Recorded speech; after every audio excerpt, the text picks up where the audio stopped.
What's good, everybody?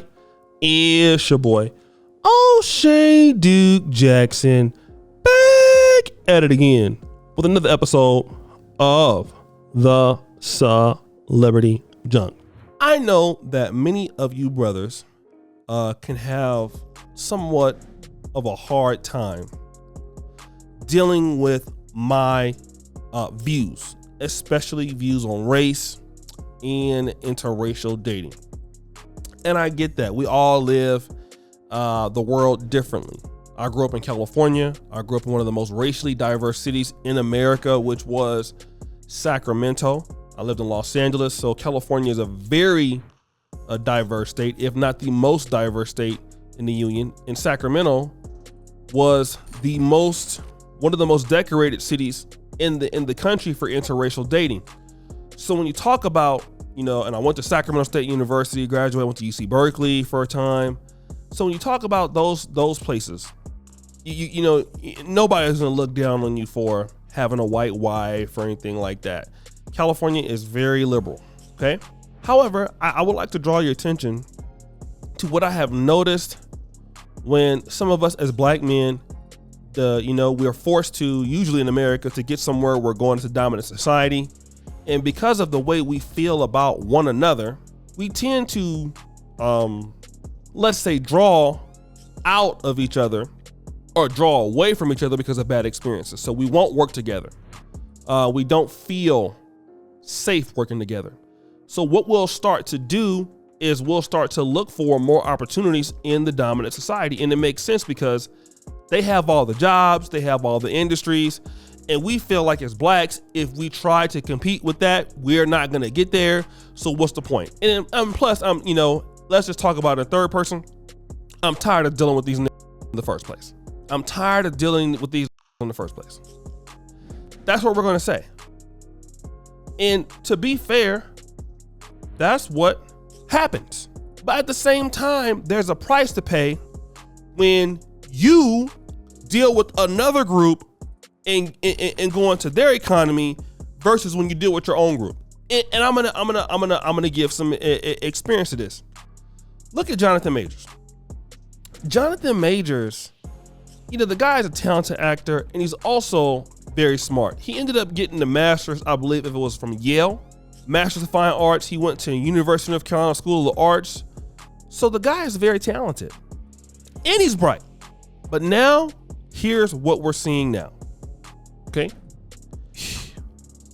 All of these white people are pointing him out as being very abusive. They call him King the Strangler. All right. Now, these reports are coming out. And again, this is not, you can find this in Black America too. Like Chris Brown, all these women come out, Trey Songz. The difference is when these black women come out against these guys, it doesn't really go that far. All right. Unless you're like Chris Brown, Brit, and Rihanna, the dominant society, you're not going to lose the deal unless you come out against the L. I'm not saying that these things are right, but the dominant society doesn't really get upset about these things. Look at Jonathan Majors, though. These white women are coming after him. White friends are coming after him. Okay. One woman that he was dating, he mentally and emotionally abused her, and emotional torture. And not only that, friends of this is things that keep coming out. This was coming out at first, but now it's coming out again. And the result of that is once you get that information on you, white people deal with you in a different way. And I'm going to talk about that.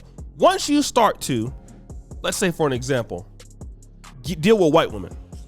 This is your preference, okay? Jimmy Williams in the country music industry had to learn the hard way. White people typically are not going to let you come over there, deal with their women, have allegations like this, and let you live by it. It's not going to happen. You need to live a spotless life as a black man dealing with a white woman. You have less room for error. And a lot of black men don't get that. And then once you get that, it's over. In other words, if you're going to act a fool or have allegations, let your people do it. You may or may not be guilty. And don't get me wrong, we have women who are abused by black men, or we have women out there lying on black men. But the thing about it is this: if you're wrong with white women and those who run the industry, it doesn't matter. And that is a price that us as black people, we pay for not working together with our group. That's what we pay that price. Whenever you gotta go to other people, okay? Whenever you gotta go to other people, they gon', especially if you black, you gonna get ruined.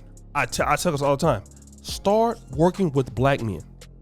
Start working with some of the women in your community, but mostly the men, if you can. The reasons why you need to do that, I'm gonna tell you why.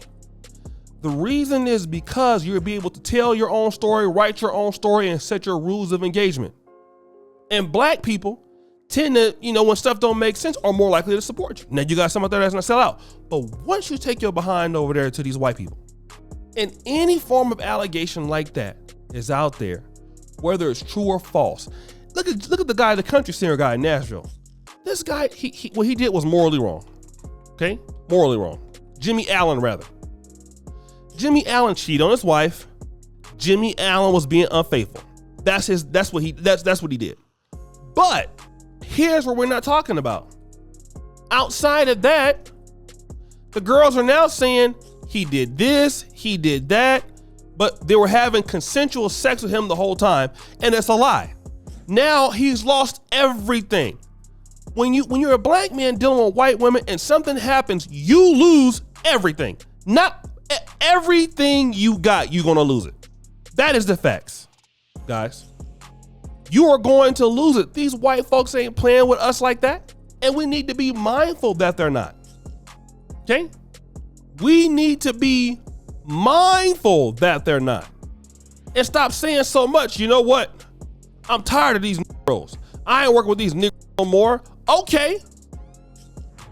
You pay a price for that, though. You see? You pay a significant price. When you have that position and attitude, you pay a price for it. And the price that you pay when that happens is you don't have nothing to fall back to. And once you go over there, they'll wash you. But these other groups and communities, India, they got Indians, they got a relationship with Indians. Russians got a lot of relationship with the country, Russia. They have businesses, they have communities. It's hard to wash one of them. It's hard to wash because they may be in the dominant society, but they're going to be in their own economy where they're going to have some pull and voting block power and things like that. They're going to dip it back in their folks. It's hard to lose with people like that. But with blacks, we tend to just, I'm tired of those move to this whole white community. And it ain't like the women don't know that all they got to do is say that you did something they don't like and you're done. All the white woman got to say is you did X, Y, and Z. And then for her, it's a lose. It's a win-win. If you go to jail, fine. If you don't, it's fine too, because don't let it happen to her. So black men got to be aware of that. So guys, what do you think? It's your boy, O'Shea Duke Jackson, back at it again with another episode of The Celebrity Junk. Reach the follow, you subscribe the bell.